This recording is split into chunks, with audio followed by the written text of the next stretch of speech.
Click the subscribe button, hit the bell icon to never miss another update.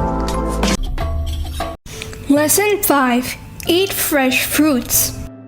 One hot summer day, Prophet Muhammad was passing through an oasis with Imam Ali alayhi salam. After spotting a large tree, they decided to rest under it. While they were busy talking to each other, a heavenly bowl appeared in front of them. The beautiful bowl was made of gold and decorated with precious stones.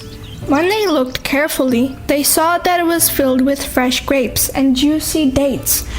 After thanking Allah for this special gift, they began eating from the bowl. Soon after they were finished eating, the bowl disappeared back into the heavens. The Ma'asumeen alayhi salam have advised us to eat fresh fruits like figs, pears, and pomegranates, which are good for our health. Alhamdulillah, Allah has blessed us with so many delicious fruits to choose from. Eat fruits when they are ripe. Wash your fruits so you don't get sick.